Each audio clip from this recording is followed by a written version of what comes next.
Si tu as connu des galères sur Alibaba, contacte-moi. Je suis juste ici à une de leurs succursales à Shenzhen. Et si tu veux, je peux monter les voir pour leur raconter toutes tes mésaventures. Bon, plaisanterie à part, je voulais te faire un petit focus en fait sur Alibaba. Tu vois, je passais ici et ça me rappelle, leur bâtiment est vraiment très gros. Mais voilà, je voulais te faire un petit rappel sur ce que je te dis souvent sur Alibaba, sur toutes les problématiques. Moi, j'ai vraiment vrillé le jour, en fait, je voulais repasser une commande sur un produit qui fonctionnait très bien et je vais sur l'application avec mon téléphone, je recontacte mon interlocutrice et je m'aperçois en fait qu'elle me répond pas. Une journée, 2 journées, 3 journées, puis au bout d'une semaine, je commence un peu à stresser parce que en fait, j'allais plus ou moins tomber en rupture de stock si je passais pas commande. Et si les délais de production s'étaient rallongés, ça aurait pu être vite une galère. Toujours est-il qu'au bout d'un moment, ça répond plus, j'envoie un email. Alors moi, je détestais communiquer avec eux par mail parce que pour le coup, l'interaction un peu en mode WhatsApp sur Alibaba fonctionnait très bien. Et là, je m'aperçois que la réponse du mail, on me dit que la personne avec qui j'échangeais a démissionné. Ça, c'est une spécialité des personnes sur Alibaba, c'est quand ils démissionnent, ils t'avertissent pas. Sauf que moi, je faisais des réassorts tous les 2 ou 3 mois, et voire même plus 4-5 mois. Et en fait, je me retrouvais un peu dans la galère. Donc, je reprends contact avec, je crois que c'était son supérieur, mais le feeling passe mal. Je perds confiance, je sais pas, j'ai un truc qui passe pas. Rebelote, je me remets à faire du sourcing, tout simplement. Donc je chasse des usines, je regarde par rapport à mes produits. Je leur envoie cette fois le lien de mes fiches produits, donc ça passe beaucoup plus vite. Ils voient que je suis en première page. Peut-être qu'ils regardent les logiciels, ils voient les ventes. Je trouve un nouveau fournisseur. Sauf que le temps que je fasse ça, et en fait, mes ventes avaient plus ou moins accéléré et je me suis retrouvé en rupture de stock. En plus, à ce moment-là, c'était une espèce de deuxième phase de Covid. Donc, en fait, il y avait encore des gens confinés. Le transport était encore un peu saturé. Et donc, résultat, j'ai dû relancer la machine avec de la pub. Certes, c'est revenu à la normale, mais j'ai dû réinjecter du budget qui n'était pas prévu de base. Toujours est-il que ça m'a marqué.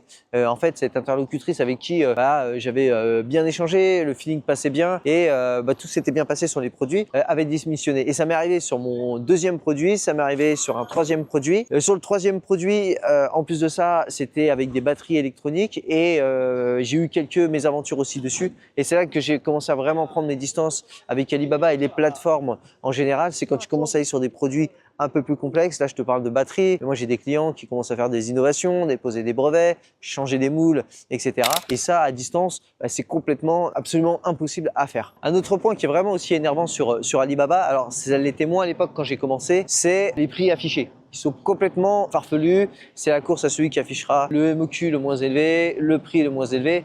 Résultat, si tu cliques pas sur la fiche, que tu commences pas à communiquer avec un fournisseur, c'est vrai que c'est une perte de temps quand tu veux juste faire des tableaux de rentabilité. En fait, tu prends ce prix et franchement, il est loin, vraiment loin de la réalité. Et ça, en fait, moi, quand je forme les personnes à regarder en fait les rentabilités, je leur dis au départ d'aller sur Alibaba parce que c'est vrai que sur un autre site, Made in China, Global Source, pour regarder à peu près le prix, on n'est pas à la virgule près, mais c'est pour se rendre compte si on est autour des 20-25% de rentabilité ou si on est à 10%. Mais en l'occurrence, les prix sont faux. Et c'est vrai que quand j'ai créé les premiers programmes d'accompagnement, notamment les formations, en fait, il n'y avait pas ce problème. Et c'est vrai que cette data, c'est un peu, j'ai envie de dire, un peu périmée parce que quand ils viennent des fois avec des rentabilités, quand on fait le sourcing, on s'aperçoit en fait que c'est faux. Et ils me disent, le prix qui était affiché sur Alibaba, je sais pas moi, était de $10 et nous, on trouve un produit à $12. Et là, je me dis, mais comment est-ce qu'on peut trouver le prix plus cher que sur Alibaba? Et en fait, quand on rentre dans la fiche produit Alibaba, quand on discute avec eux, on se rend compte rapidement en fait que le prix était totalement fou. Alors honnêtement, je vais pas te dire que les plateformes sont achetées par la fenêtre.